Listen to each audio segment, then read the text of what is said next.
Hello साथियों, कैसे आप सभी। मैं विवेक एक बार फिर से आप सभी साथियों का आपके अपने परिवार एग्जामपुर में हार्दिक स्वागत करता हूं। हमें एग्जामपुर कलम से क्रांति।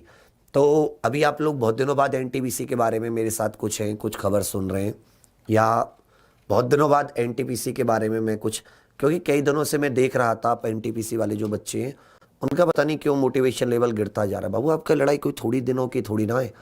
1.5 साल तो आप लोग बिता चुके हैं आराम से, फिर इस तरह से आप अपनी हिम्मत को क्यों छोड़ रहे हैं कि नहीं भाई अब तैयारी नहीं करते, अब कुछ और देखने लगते हैं। कई बच्चों के जैसे मैं कमेंट पढ़ता रहता हूँ। भाई हमारे हाथ में पहले भी कुछ नहीं था कि हम नहीं जी हम कुछ जोर जबरदस्ती कर सके। हाँ, ट्विटर पे हम लोगों ने कोशिश की, जितने आप लोगों ने साथ दिया उससे कुछ लोगों में बातचीत भी आई, गृह मंत्रालय रेलवे मंत्रालय तक पहुंचे, वहां से भी 2-3 चीज़ें निकली, चीज़ें स्टार्ट हुई कम से कम आपके लिए एग्ज़ाम एजेंसी का चयन।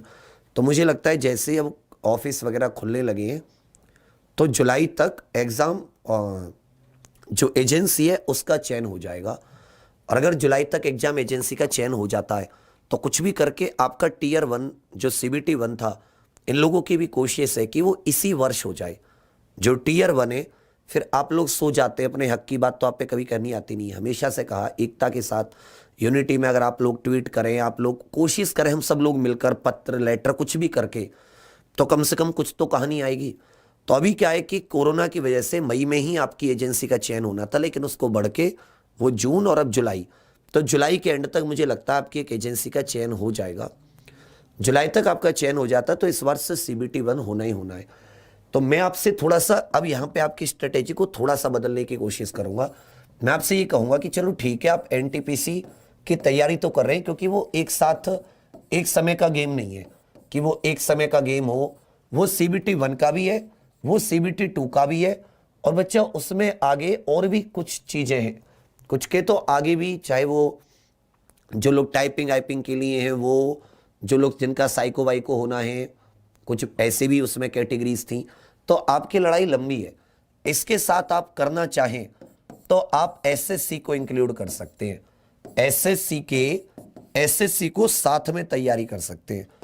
एसएससी के मतलब एसएससी को आप साथ में लेके चल सकते हैं। भाई मैथ आपका कम से कम इतना हो चुका है, आप ये कुछ लोग समझ लेते हैं कि एसएससी का मैथ अलग होता है, एनटीपीसी का अलग होता है, ऐसा कुछ नहीं है। भाई मैथ तो मैथ ही है। ये हो सकता है कि सीजीएल के सीएचएसएल के सीपीओ के, सीएचएसएल में तो खैर कोई अंतर ही नहीं है। सीपीओ मान लेते हैं कि 10-15% कुछ थोड़ा सा हार्ड आ जाता है, 90% तो दोनों की चीजें सेम होती हैं। तो चाहे जैसे मैथ की बात करें, जीके में भी कोई अंतर नहीं है। रीजनिंग में तो आपकी एनटीपीसी वाली जो रीजनिंग है वो थोड़ी हाई लेवल की है, जबकि एसएससी रीजनिंग तो बहुत कम।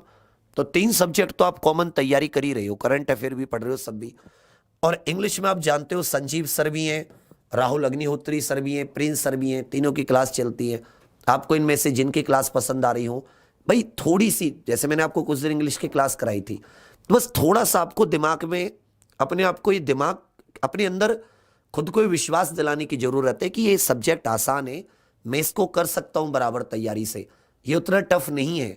तो आप आराम से, कि जब आपके एसएससी के भी बहुत सारे एग्जाम इस बार आने हैं, सीपीओ का तो खैर डेट भी आ चुकी है कि आपका अक्टूबर नवंबर सितंबर के एंड में होना है। तो मैं चाहूंगा कि आप अपना थोड़ा सा फोकस इस तरफ कर दें, एसएससी को भी आप साथ में इंक्लूड कर दें। और अभी आपको याद हो कि 1-2 दिन पहले, शायद आपको नहीं पता, मगर जो मंत्री जितेंद्र सिंह है, केंद्रीय मंत्री, जिनके अंतर्गत ये एसएससी वाले डिपार्टमेंट आते हैं, तो जो कॉमन इंटरेस्ट टेस्ट की बात थी ऑल इंडिया, उसके बारे में उन्होंने कल फिर कहा है, कल ही कहा है। कल मैं उनका ट्वीट देख रहा था जिसमें उन्होंने कहा है कि बहुत जल्दी हम लोग उसकी एजेंसी पर, उस रिक्रूटमेंट एग्जाम पर काम कर रहे हैं, जो कॉमन रिक्रूटमेंट एग्जाम होगा, जो केंद्र की रेलवे हुआ, एसएससी हुआ, इनकी वैकेंसीज के लिए कॉमन एग्जाम, बैंकिंग वगैरह सब के लिए। तो फिर तो जाहिर सी बात है कि आपको फिर तब भी आपको इंग्लिश सीखनी पड़ेगी। तो अभी से सीख लीजिए, आपके पास समय, क्योंकि एनटीपीसी की आप इतनी ज़्यादा तैयारी कर चुके हो, ग्रुप डी की आप इतनी ज़्यादा तैयारी कर चुके हो कि अगर थोड़ा सा फोकस आप अगर इधर लगा दे तो कुछ भी नहीं है। उसके अलावा राज्यों की छोटी छोटी वैकेंसी आती रहती है, जैसे यूपी जेल वार्डर की वैकेंसी आई हुई है, कांस्टेबल, लेखपाल की आने की। तो छोटी छोटी जो राज्य की वैकेंसी आती है, चाहे राजस्थान की हो, चाहे यूपी की हो, चाहे बिहार की हो, एमपी की हो, एमपी जेल प्रहरी की, वैकेंसी की बात चल रही है, तो आप इनके लिए भी अपने आप को तैयार रखो कि जो पहले मेरे पास मौका आ जाएगा, मैं सबसे पहले एक नौकरी लेने की कोशिश करूंगा, सबसे पहले मैं उसको पकड़ूंगा। वो तभी हो सकता है जब आप अपनी तैयारी को थोड़ा सा, मतलब एक इंक्लूसिव समावेशी तैयारी बना लो कि एक तरफ ही बिल्कुल ध्यान ना देकर। एनटीपीसी की तैयारी तो आपकी इस कदर हो चुकी है, इतनी बार आपने मैथ पढ़ लिया, इतनी बार जीके पढ़ लिया कि सब चीज आप पे आती है। अब आप स्कोर भी आपका अच्छा आता होगा, अगर अभी भी आपका स्कोर कम है तो इसका मतलब कहीं ना कहीं फिर आपको दिक्कत है। अगर अभी भी आपका स्कोर उस लेवल का नहीं है, अब तो उन लोगों के लिए भी जो कहते नहीं जी हमें तैयारी का समय मिल गया, अब तो आपको भी समय से ज्यादा समय मिल गया। एक तो होता है समय का मिलना, एक होता है ओवर समय का मिलना।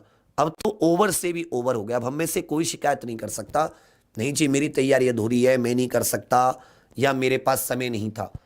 और अभी भी आपके पास 4 से 5 महीने तो सभी के पास है CBT1, क्योंकि जुलाई तक ही एजेंसी का चयन हो पाएगा और उससे भी 3-4 महीने तो चाहिए। इतना करोड़ों लोग हैं कि कहाँ कौन सी जगह कितना पेपर करानी है, किस तरह से करानी है।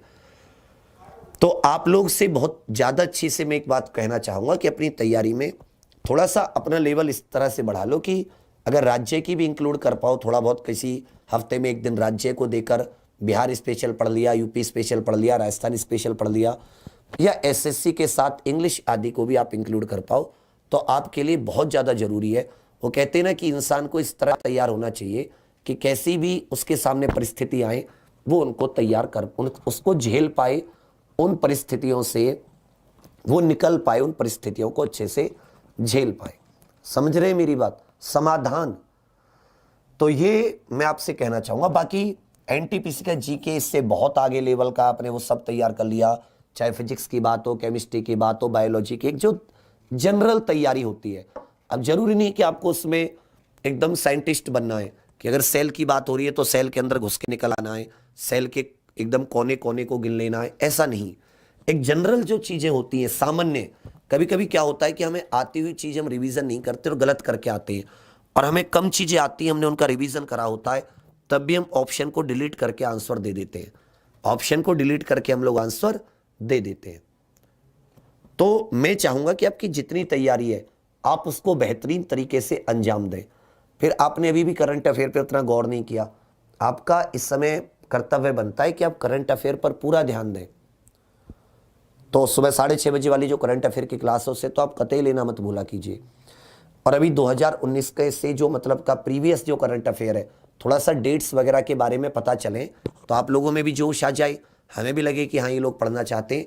तो जैसे कुछ एग्जाम एजेंसी वगैरह का थोड़ा सा इसमें हलचल होती है एनटीपीसी वाले गेम में, तो हम लोगों ने क्या सोचा है कि जैसे भी कौन सा महीना चल रहा है, जून एंड हो जाएगा तो फिर हम पीछे चलेंगे। जून एक बार करा दिया, लो भाई 200 क्वेश्चन 300 क्वेश्चन, इनके अलावा जून में ध्यान मत दो। फिर जून से पहले, उससे पहले मई, उससे पहले अप्रैल, मार्च, फरवरी, जनवरी, दिसंबर, और जब नीचे से पीछे की ओर चलेंगे तो लेटेस्ट आंकड़े हमारे पास होंगे। और हाँ ये बात क्लियर है कि अगर हम पिछला पेपर देखें रेलवे का तो 1 साल का करंट अफेयर 1.5 साल तक का करंट अफेयर भी वो पूछने की कोशिश करता है। तो हम लोगों की उम्मीद रहेगी कि करंट अफेयर आधारित ही आपका पेपर आना है। 40 नंबर की जीके इसमें, 50 नंबर की इसमें, इसको हम ना छोड़ें। बाकी रीजनिंग की डेली रात 7 बजे और 8 बजे आपकी क्लास होती है। रीजनिंग की बेहतरीन, कितनी बार आपको अच्छे अच्छे तरीके से, अब कि अब उसी चीज को आप बार बार जितना रिवाइज करेंगे उतना, देखो कभी क्या होता है कि समय बहुत इंपॉर्टेंट होता है। 90 मिनट का पेपर है, 60 मिनट का पेपर है, तो आप उसमें आपके पास लिमिटेड समय है। आप तभी कर पाओगे जब एक क्वेश्चन को आप 10 बार आपने किया होगा, आपको पता होगा कि मैं इस क्वेश्चन में समय कैसे बचा पाऊंगा। जैसे कुछ को लोग क्या होंगे कि मान लो उन्हें पता है कि एक मल्टीप्लाई है 188 की और 18 की मल्टीप्लाई, एक 8 की मल्टीप्लाई करेगा तब आंसर देगा, एक डायरेक्ट 18 की मल्टीप्लाई करेगा, तो वो 18 वाला कम समय लगाएगा। क्यों? क्योंकि उसको पता है कि मैं समय कहाँ बचा सकता हूं। तो आप बार बार रिवीजन करोगे तो आप अपना समय बचा सकते हो, जो कि आज के लिए बहुत ज्यादा इंपॉर्टेंट है, आपकी समय बचाना पेपर में, तभी आप ज्यादा क्वेश्चन कर पाते हो। साथ साथ जब आप बार बार रिवीजन करते हो चीजों का तो बच्चा आपकी एक्यूरेसी अच्छी होती जाती है। और आपने एक बार पढ़ा तो आप 100% कॉन्फिडेंस ही नहीं होता आपको कि भाई मेरा क्वेश्चन सही है गलत है। तो वहां पर एक चीज बहुत अच्छे से हम लोगों ने देखी है, आप एक्यूरेसी मेंटेन नहीं कर पाते। आपको एक्यूरेसी भी मेंटेन करनी है, आपको टाइमिंग भी इस तरह से मैनेज करना है, टाइम भी इस तरह से मैनेज करना है कि आप अच्छे से सॉल्व कर पाए। उसका है कि जो आपको आता है उसको बार बार रिवाइज करें, और जब आप देखना कि छोटी छोटी ऐसी चीजें आप खुद से निकाल पाओगे जिनमें आपका समय बचेगा, आपकी एक्यूरेसी बचेगी। तो रात 7 से 8 बजे रीजनिंग की, सुबह 8 बजे और रात के 9 बजे, सुबह 8 बजे और रात के 9 बजे ये आपकी मैथ की क्लास चलती है अभिनंदन सर के साथ रात 9 बजे। और थोड़ा सा लॉकडाउन खुलता है तो हम फिर से रेल मंत्रालय पर कोशिश करेंगे कि वो लोग आपके इस एग्जाम के लिए थोड़ी सी हलचल करें। थोड़ा लॉकडाउन ओपन हो जाता है, आने जाने की आवाजाही हो जाती है, तो हम लोग फिर से कोशिश करेंगे और वहाँ पर अपने जाकर कुछ ज्ञापन व्यापन देने की, उन लोगों को थोड़ा दबाव बनाने की, भाई आप लोग इस एग्ज़ाम के बारे में थोड़ा मतलब ईमानदारी से गंभीरता से कुछ निर्णय लीजिए, एक टाइम फ्रेम देने की कोशिश कीजिए। वो बात सारी यूनिटी पे आके टिक जाती है, यूनाइट होती है जनता तो पता नहीं क्या करा लेती है। तो सुबह 8 बजे और रात के सुबह 8 बजे आप प्रैक्टिस करते हो, रात को सर के साथ आप सीखते हो, और आपके कितने अच्छे अच्छे क्वेश्चन लेकर आते हैं। आप किसी से मिला लेना यूट्यूब पर, मैं ऐसे ऐसे लोगों को जानता हूँ जो 10 जगह पढ़ा चुके, उन्होंने यहाँ भी वही क्वेश्चन कराए, हर जगह वो वही क्वेश्चन करा रहे, कुछ नया और वही ट्रिक, क्योंकि उनकी ट्रिक उन्हीं क्वेश्चनों पे बैठती हैं। बट आपके लिए अलग अलग तरीके के क्वेश्चन लेकर आते हैं कि यार भाई आज इतना कॉम्पिटिशन है, 1 करोड़ लोग से ज़्यादा फॉर्म भरे हुए हैं, पेपर वाले को भी ये पता है कि 35,000 वैकेंसी है, तो मुझे क्वेश्चन का लेवल इस तरह से रखना होगा कि मैं 35,000 बच्चों को निकाल पाऊँ। तो ऐसा तो है नहीं कि वो हलवा क्वेश्चन को रख देगा कि 1 करोड़ के 1 करोड़ कर लाएं। 1 करोड़ के 1 करोड़ अगर कराए तो फिर कैसे 35,000 उसमें से आएंगे। तो वो क्या रखता है कि पेपर में एक वेरिएशन रखता है, वैरायटी रखता है, हल्का रखेगा, औसत रखेगा, बहुत बढ़िया पेपर भी रखेगा, कुछ क्वेश्चन बहुत अच्छे लेवल के रखेगा। सिलेक्शन उसी का होगा जो तीनों को करेगा, हल्के प्रश्न को भी, जो मीडियम लेवल का क्वेश्चन होता है उसको भी, और जिसको आप हार्ड कहते हो उसे भी कर पाएगा। और वो करेगा कौन?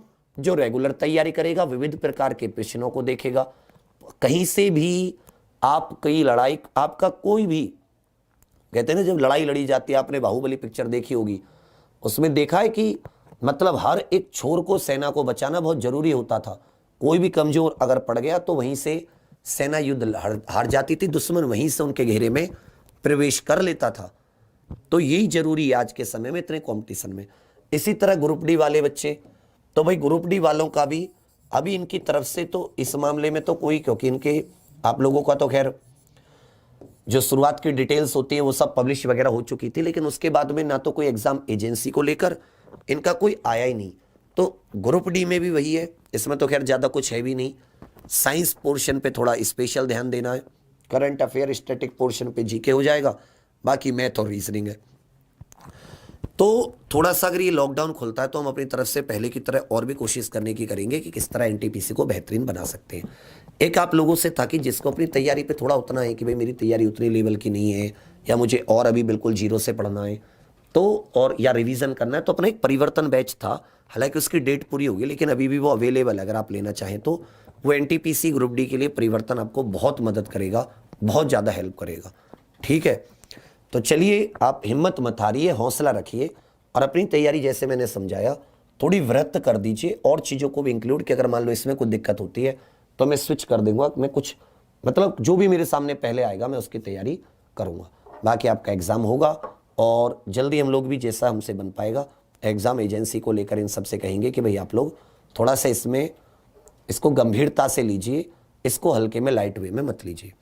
बाकी परिवर्तन वाले बच्चों के लिए जितने भी आपने लिया, एक और खुशखबरी है कि कल से मैं परिवर्तन में स्टैटिक जीके जो मेरी है उसे मैं शुरू कर रहा हूँ, और बहुत अच्छे से अच्छे लेवल की स्टैटिक जीके, क्योंकि मुझे पता है स्टैटिक जीके आपके लिए बहुत ज़्यादा मदद करेगी, बहुत ज़्यादा नहीं बहुत ज़्यादा मदद देखना।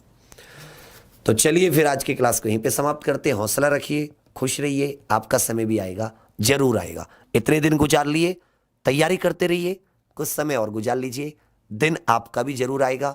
और जिसने इन दिनों में अपना एक भी दिन इस तरह से पढ़ाई को नहीं छोड़ा होगा वो बंदा एनटीपीसी निकाल के ले जाएगा, देख लेना आप। ठीक है भैया, चलिए फिर, थैंक यू।